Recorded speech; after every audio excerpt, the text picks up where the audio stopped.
इतनी अधिक मात्रा में आकर आप लोगों ने जो मान और सम्मान उन्होंने प्रस्तुत किया है, प्रकट किया है, उसे प्रतिबिंबित कर दिया है, उसके लिए हमारा तहे दिल से शुक्रिया आप सभी लोगों का।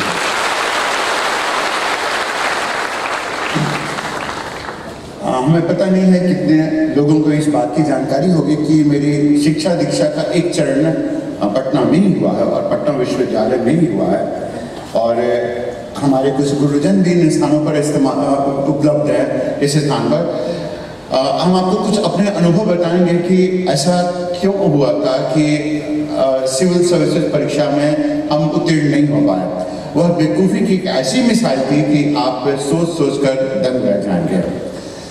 जब इस स्थान पर हमने अपनी तैयारी शुरू की तो हमें रुचि थी खगोल शास्त्र और नाभिकीय शास्त्र ऐसे विषयों के ऊपर में। तो किसी ने हमें सलाह दे दी कि आप ऐसा कीजिए, आपका विषय फिजिक्स तो है ही, आप जियोलॉजी रख लीजिए। हमने कहा ठीक है, बहुत अच्छी बात है।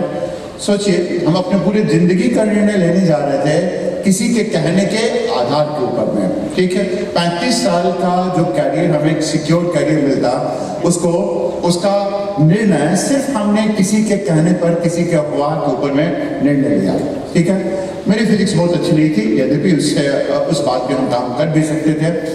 जियोलॉजी में हमें इंटरेस्ट था। फिजिक्स के 2-3 अंश थे जिसके बारे में हमें बहुत अधिक जानकारी नहीं थी। जाहिर है परीक्षा में नहीं हुआ। दूसरी बार किसी ने कहा कि आपने फिजिक्स विकार में ले लिया, उसके जो प्रश्न आते हैं बहुत ही जटिल होते हैं, और आपने दूसरा विषय लिया होता था। हमने कौन सा विषय? लेकिन आजकल ज्योग्राफी बहुत ही पॉपुलर है और ज्योग्राफी से मेरी कुछ शिक्षा भी हुई थी, आपको ज्योग्राफी ही रखना चाहिए। हमने कहा ठीक है, ठीक।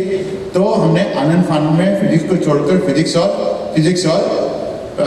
को छोड़कर जियोलॉजी और ज्योग्राफी अपने ऑप्शन में रख लिया। तो इस बार जो हमारे लिए अवरोध का कारण बना हुआ जियोलॉजी को था, भूगर्भ शास्त्र था। भूगर्भ शास्त्र विज्ञान की एक बहुत महत्वपूर्ण पहलू और वो पूरी तरह से विज्ञान है। भूगोल और भूगर्भ शास्त्र में कहीं भी कोई लिंक नहीं है, किसी भी स्थान पर कोई भी समानता नहीं पाई जाती है, सामान्य प्रत्यक्षीकरण, सामान्य नजरिए के बावजूद। इस बार समस्या आई जियोलॉजी में, तो किसी ने कहा कि आप जियोलॉजी में बेकार मतलब के फंसे हुए हैं। साइकोलॉजी बहुत ही पॉपुलर है आजकल विषय, उसमें बहुत अंक आते हैं, आप साइकोलॉजी रखे हुए हैं।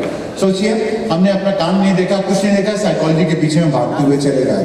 तो अगली बार में मेरे विषय हो गए साइकोलॉजी और ज्योग्राफी, और लास्ट में आया वह हो गया ज्योग्राफी और संस्कृत।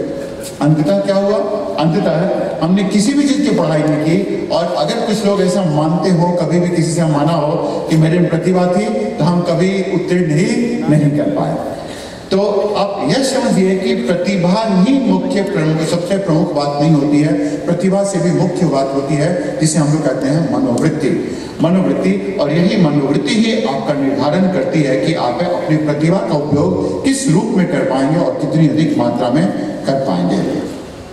अभी थोड़े दिनों पहले हमें भेंट हुई एक व्यक्ति से, जिनका व्यक्तित्व बहुत ही शालीन था, जम्मू कश्मीर के थे, और उन्होंने बताया कि उन्हें पटना से प्रेम हो गया। हमने कहा कि अच्छा, ऐसा क्यों है? तो उन्होंने बताया कि पटना से प्रेम होने का सबसे बड़ा कारण है कि इस स्थान के जो लोग हैं वह बहुत ही सरल हैं, और सबसे पहली बार जब मिलते हैं तो सरलता का ही उनसे बोध होता है, उनसे उनके विश्वसनीयता का ही बोध होता है, उनसे उनकी ईमानदारी का, उनके प्रेम का ही बोध होता है। दिल्ली की तरह नहीं है जहाँ पे सबसे पहले लोग मिलते हैं तो सोचते हैं कि किस रूप में इसे बेवकूफ बनाकर इसके पेट में पॉकेट में इतने पैसे उसको वापस दिया जाए। क्या आपको लगता है कि उनकी बात सही थी? क्या उनको लगता है? यही अंतर है दिल्ली और पटना में। पटना के लोग भावनात्मक रूप से बहुत ही जुड़े हुए होते हैं एक दूसरे के साथ में। वह अपनी एक सामाजिक पूंजी बनाते हैं, और वो वैसी पूंजी होती है जिसके सहारे वो हर किसी की मदद करके वह ऐसी पराकाष्ठा पर पहुंच सकते हैं जो सामान्यतः किसी भी भारत के अन्य प्रदेश के लिए भी इतना सामान्य नहीं हो सकता है। पटना ने अपनी और बिहार ने अपनी इस विशेषता का कभी आदर ही नहीं किया। वह कितने प्रतिभाशाली हैं और सांस्कृतिक रूप से कितने प्रबुद्ध हैं और कितने बेहतर हैं, उन्हें शायद इन बात की जरा भी भनक नहीं है। किसी अर्थ में हम लोग इस स्थान पर सीधे साधे हैं, हो सकता है, और कहीं न कहीं पर किसी स्थान पर